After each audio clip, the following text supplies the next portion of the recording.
Notre expert en scénographie, il dit que c'est une des salles, sinon la salle la plus compliquée qu'il y a eu à configurer. Les travaux de la salle J-Antonio Thompson avancent de bon train. Un peu plus d'un an après avoir débuté ses travaux d'amélioration et de restauration, la Ville de Trois-Rivières nous a invités à venir se projeter dans la nouvelle salle. On va avoir ici la plus belle salle de spectacle entre Montréal et Québec. Là. C'est comme, il n'y a pas de point de comparaison là-dessus. C'est exceptionnel. Là. On voit aujourd'hui la luminosité puis ce qu'ils ont préservé, tout le patrimoine à l'intérieur. Les grandes nouveautés, en fait, c'est l'accessibilité universelle qu'on n'avait pas avant, là, qu'on retrouve dans tous les espaces.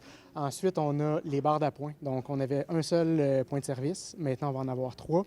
On a la nouvelle mezzanine qui se trouve tout juste derrière moi, donc un bel ajout, un bel agrandissement. Tout a été travaillé dans la salle pour y redonner son apparence, son éclat qu'elle avait dans les années 20. On va remarquer des fauteuils beaucoup plus confortables. Par contre, un angle de balcon modifié qui permet des meilleurs angles de vision. Ce qui est des coûts du projet, on est encore dans les bons chiffres? Absolument. On parlait d'un budget de projet de 36,6 millions, financé 10 millions fédéral, 10 millions provincial, 16,6 millions du côté de la Ville de Trois-Rivières. On est toujours à 36,6 millions au moment où on se parle et on n'entrevoit pas de dépassement de coûts dans le cadre du projet. La salle devrait être prête en 2027, tout juste avant de célébrer ses 100 ans. À Trois-Rivières, Frédéric Bacon pour Nouveau Info.